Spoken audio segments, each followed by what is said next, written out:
Hello guys, तो आज हम डिस्कस करने वाले कि लाइट की स्पीड को कैसे कैलकुलेट किया गया, उसे कैलकुलेट करने में इंट्रोवर्ट्स को कौन कौन सी प्रॉब्लम फेस करनी पड़ी। तो लेट्स गेट स्टार्टेड।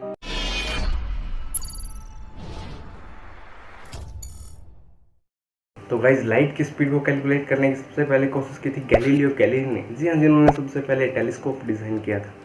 तो उन्होंने एकदम सिंपल टेक्निक्स का यूज़ किया। उन्होंने एक लालटेन खुद रखा, दूसरे अपने असिस्टेंट को दे दिया और उसे 2 किलोमीटर दूर एक पहाड़ी पर जाने को बोला और उससे कहा, जब मैं अपना लालटेन जलाऊं तभी तुम अपना लालटेन जला देना। और मैं दोनों लालटेन के जलने के बीच के टाइम गैप को कैलकुलेट कर लूँगा। डिस्टेंस हमें पता ही है, तो velocity is equal to distance upon time. हम लाइट की वेलोसिटी निकाल लेंगे। और गाइज, लाइट की स्पीड को कैलकुलेट करना इतना आसान काम नहीं था, क्योंकि जो लाइट की स्पीड है वो 3 × 10⁻⁸ मीटर पर सेकंड, और गैलीलियो ने जो डिस्टेंस लिया वो था 2 किलोमीटर, जो कि काफी कम था उस स्पीड की कंपैरिजन में। जैसे ही उन्होंने वो एक्सपेरिमेंट किया, गैलीलियो कुछ समझ नहीं आया कि कितने टाइम में लाइट वहां गई, कितने टाइम में लाइट वापस आई। तो इस एक्सपेरिमेंट से गैलीलियो कुछ हासिल नहीं हो पाया, उसे कुछ समझ नहीं आया और वो ना किसी कंक्लूजन पर पहुंच पाया। तो गाइज, लाइट की स्पीड निकालने की दूसरी अटेम्प्ट की थी डेनिश एस्ट्रोनॉमर रोइमर ने। वो एक बार अपने टेलीस्कोप से जुपिटर के मून्स को ऑब्जर्व कर रहे थे। तो उन्होंने ऑब्जर्व किया कि जो जुपिटर के मून्स का जुपिटर की शेडो में ढलने का टाइम है वो हर बार वेरी करता रहता है।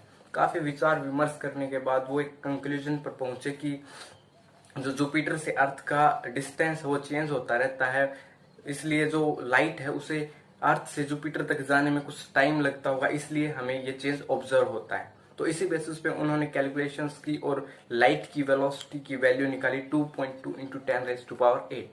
हम सभी जानते कि ये आज वाली एक्यूरेट वैल्यू के बराबर नहीं, पर ऐसा साइंटिस्ट का मानना है कि वो एक्यूरेट वैल्यू निकाल लेते अगर उस टाइम पे उनके पास जुपिटर का एक्चुअल रेडियस और अर्थ से जुपिटर का एक्चुअल डिस्टेंस होता। तो अभी हमने देखा कि जो रोइमर थे उन्होंने एक अच्छी अटेम्प्ट ली वेलोसिटी निकालने के लिए। हाँ, ड्यू टू सम रीजंस वो फेल हो गए। तो अभी तीसरे और मेन इंट्रोवर की तरफ आते हैं, जिसका नाम है फिजू, FEIJU, फिजू। तो उन्होंने एक इनोवेटिव और अमेजिंग सा अपैरेटस डिजाइन किया था लाइट की स्पीड को निकालने के लिए। जैसा कि आप अपनी स्क्रीन पर देख पा रहे होंगे, उनका अपैरेटस एक पलटी हुई गाड़ी जैसा था।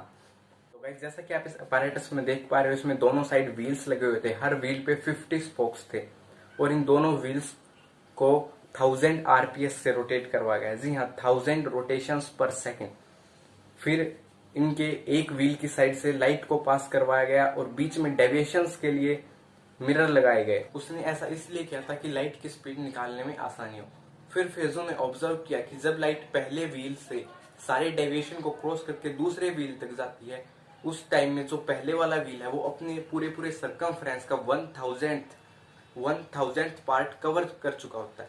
तो इससे उसने व्हील की रोटेशन का टाइम पीरियड देखा और जो टाइम निकला उसे टोटल डिस्टेंस के साथ डिवाइड किया। इससे हमें लाइट की एक्यूरेट वेलोसिटी मिली 3 × 10⁸ मीटर पर सेकेंड।